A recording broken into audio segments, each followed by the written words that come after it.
আসসালামু আলাইকুম ওরহমতুল্লাহ। ভাবুন তো, আপনি সকাল থেকে সন্ধ্যা পর্যন্ত না খেয়ে না পান করে রোজা রাখলেন, কিন্তু ইফতারের সময় জানলেন আপনার রোজা হয়তো কবুলই হয়নি।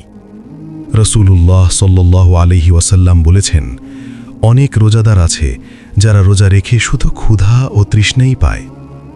আজকের ভিডিওতে আমি এমন 10টি ভুল বলবো যেগুলো করলে রোজা নষ্ট হতে পারে অথবা সওয়াব নষ্ট হয়ে যেতে পারে।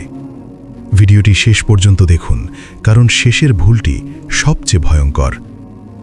আমি তাওহীদের ইতিহাস চ্যানেল থেকে বলছি। আমরা কুরআন ও সহিহ হাদিসের আলোকে বিষয়গুলো জানার চেষ্টা করি।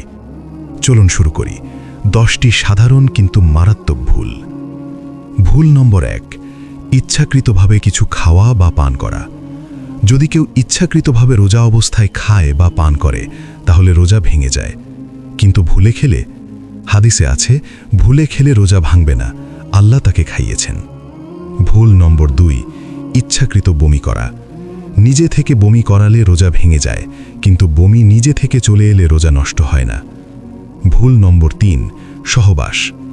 রোজা অবস্থায় স্বামী স্ত্রীর সহবাস করলে রোজা ভেঙে যায় এবং কাফফারা দিতে হয় 60 রোজা বা 60 জনকে খাবার।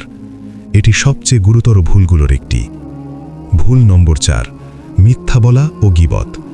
এগুলো রোজা সরাসরি ভাঙে না, কিন্তু সওয়াব সম্পূর্ণ নষ্ট করে দিতে পারে। রাসূল সাল্লাল্লাহু আলাইহি ওয়াসাল্লাম বলেছেন, যে ব্যক্তি মিথ্যা কথা ও কাজ ছাড়ে না তার না খেয়ে থাকার প্রয়োজন আল্লাহর নেই। ভুল নম্বর 5, ইচ্ছাকৃতভাবে রাগ ও গালাগালি। রোজা মানে শুধু না খাওয়া নয়, নিজেকে নিয়ন্ত্রণ করা।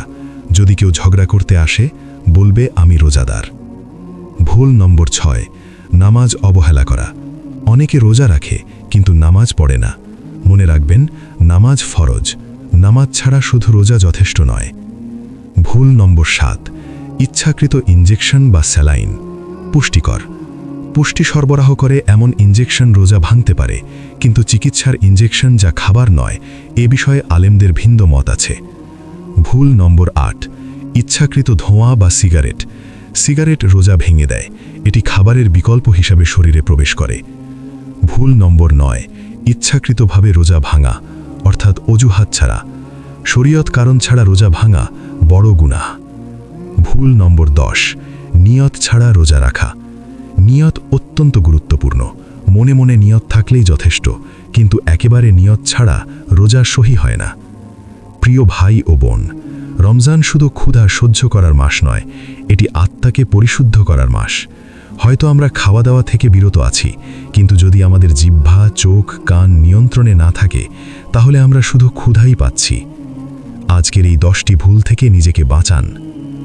যদি আপনি চান আপনার রোজা শুধু ক্ষুধা না হয়ে আল্লাহর কাছে কবুল হোক, তাহলে এই ভিডিওটি শেয়ার করুন, যাতে অন্যরাও সচেতন হতে পারে। কমেন্টে লিখুন, আমি আমার রোজা হেফাজত করব ইনশাআল্লাহ। এবং এমন ইসলামিক সত্য জানতে চ্যানেলটি সাবস্ক্রাইব করুন। তাওহীদের ইতিহাস। আসসালামু আলাইকুম ওয়া রাহমাতুল্লাহ।